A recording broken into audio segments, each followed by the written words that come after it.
the 22-year-old nursing student in Georgia who was barbarically murdered by an illegal alien animal.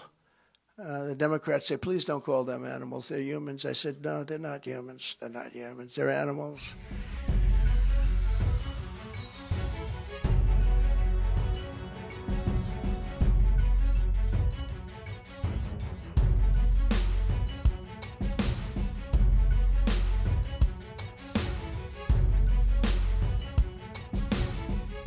1,283 miles from the southern border. You've been hearing a lot about the southern border over the last couple of years.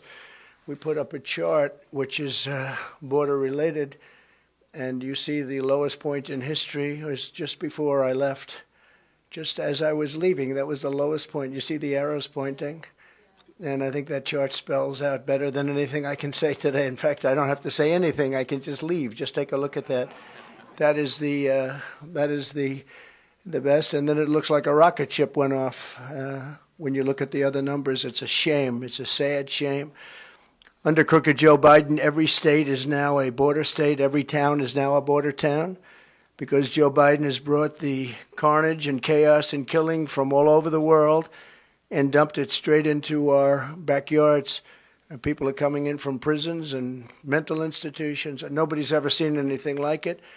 Under the Trump administration, we had a tough policy of getting the bad people out. We wanted to get them out. We took them out by the thousands, and we took, as an example, the MS-13 gangs out. The countries didn't want to let them back in, and I said, well, then we're not giving you any money. We give them so much money, in this case, $793 million. I said, that's okay. We're not going to give you any money. And they said, well, we'd be glad to have MS-13 coming back into our country. Be an honor. And they took them back, but they wouldn't take them back under Obama. Under the Obama administration with Biden, they wouldn't take them back. And I was told that they won't take them back. And I said, really, what do we give them? And it was close to $800 million. I said, tell them we're not giving it to them anymore. And they immediately said, let's take them back. That negotiation, sheriffs lasted about 3 minutes, and we succeeded. That was an easy one. Now under Biden, the bad ones are coming in at a level that nobody ever thought was even possible. Nobody thought this was possible. In Venezuela, the crime is down 67% from what it was a year and a half ago, because they're taking all of their gangs and all of their criminals and they're depositing them into the United States of America. Venezuela, think of it, their crime. Wouldn't we love to have a statistic where crime is down 67%? Ours is only going in one direction, and it's going to be very bad now because we have a new form of crime. It's called migrant crime. They're having fistfights with our police officers right in the middle of streets. They're sending prisoners, murderers, drug dealers, mental patients, and terrorists, the worst they have in every country, all over the world. This isn't just in South America. They're coming from the Congo, from Yemen, from Somalia, from Syria. They come from all over the world, China.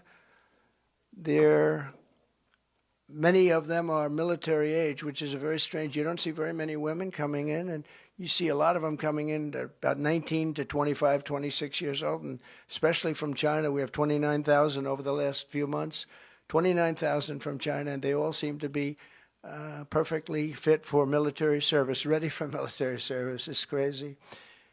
This is country changing, it's country threatening, and it's country wrecking. They have wrecked our country. But I stand before you today to declare that Joe Biden's border bloodbath, and that's what it is. It's a bloodbath. They tried to use that term incorrectly on me 2 weeks ago. You know, it's all about misinformation. That's all they do is cheat on elections and disinformation, misinformation, fairly closely related, those two words.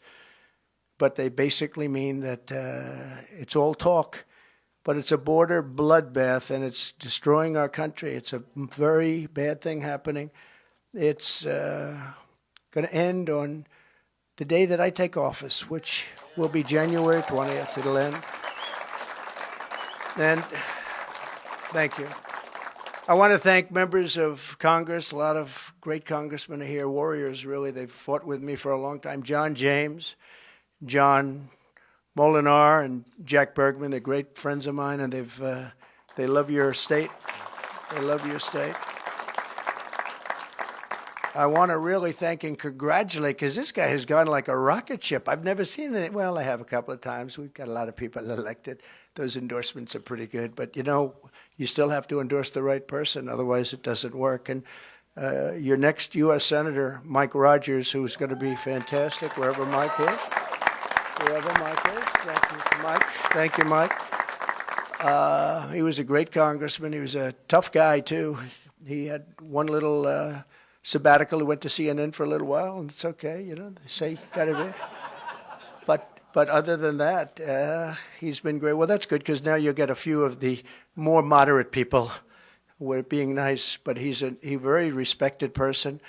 He's the one we wanted. He's the one that decided to do it, and he's going to be I think he's going to be a fantastic U.S. Senator, always respected at the highest level.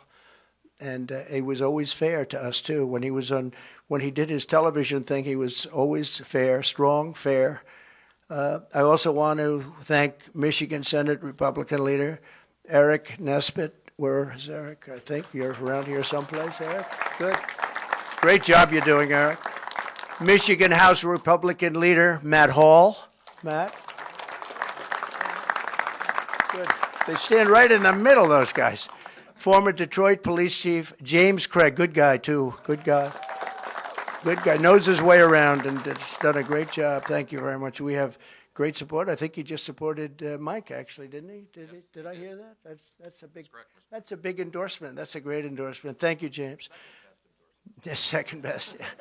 Well, thank you. Actually, Mike went up 61 points. Can you imagine that? He went up 61 points, and that's really that's quite a raise. It went up in one night, and he's. I think that primary is over. I think he's focused now on the Democrat, and the Democrat's a radical left lunatic, and doesn't represent what Michigan stands for. I can tell you, doesn't represent the auto workers.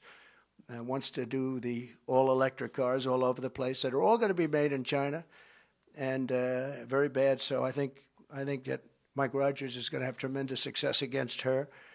Former Michigan Attorney General Bill Schuette, and thank you, Bill, very much. Thank you.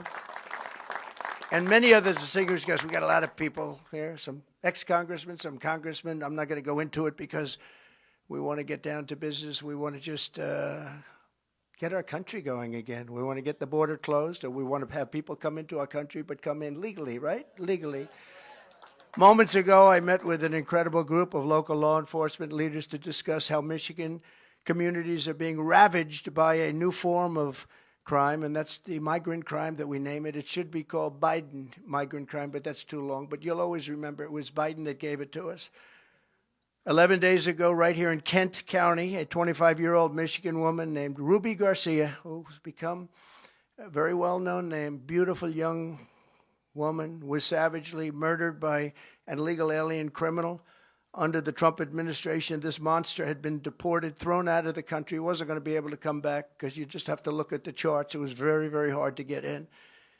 But he came back, and we threw him out of the country, and crooked Joe Biden took him back and let him back in and let him stay in, and he viciously killed Ruby. The illegal alien charged with Ruby's really heinous killing, and this is somebody that had many, many arrests, including for some very bad crimes that he committed. And he was set loose to roam our streets, and in this case, set loose to roam in Michigan by politicians that are left and weak and stupid.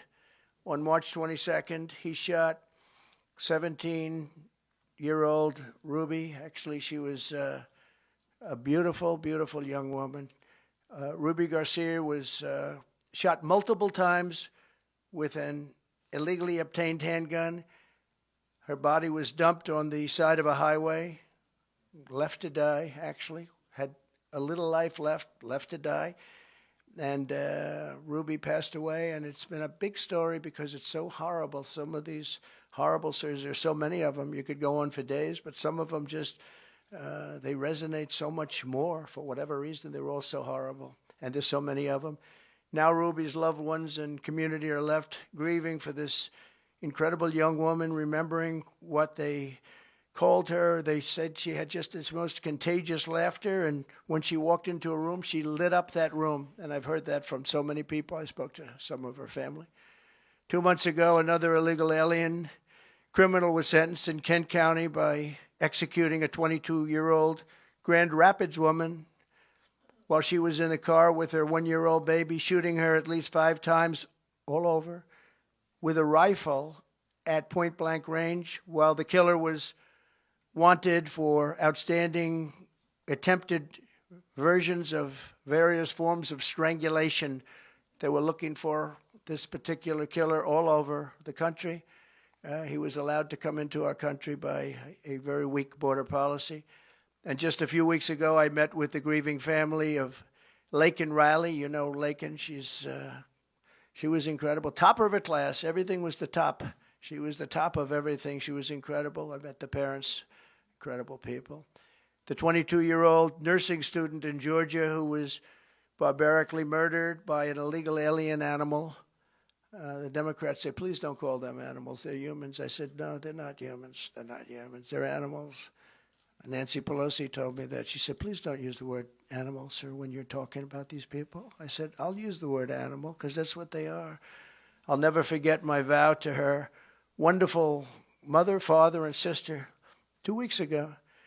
And I said, I will deliver justice for Laken. I said that, and now, today, I'm adding something. It's going to be for Laken, and it's also justice for Ruby. We're going to deliver justice for Ruby. We're going to watch what happens with this thug.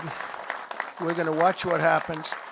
And we have all the law enforcement behind. They're going to be watching what happens to this thug. He's not going to get away with it. So many people get away with it. They say, oh, let him go, let him go. I'm the only one that has to put up a bond. You know, I put up a bond. I didn't do anything wrong. I had to put up a bond this morning for $175 million. I did nothing wrong. They can shoot somebody, kill somebody, and walk out of jail an hour later. How about that? Do you think that's a fair policy? That's called radical left. But not one more innocent life should be lost to Biden migrant crime.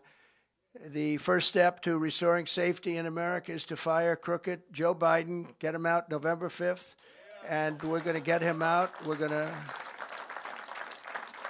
to have more people voting, I think, than anybody can even imagine. And if that happens, if we swamp them, you know, swamps too. First, you want to drain the swamp, but you want to, for purposes of voting, you want to get another 200. That's far more than I said I was going to build.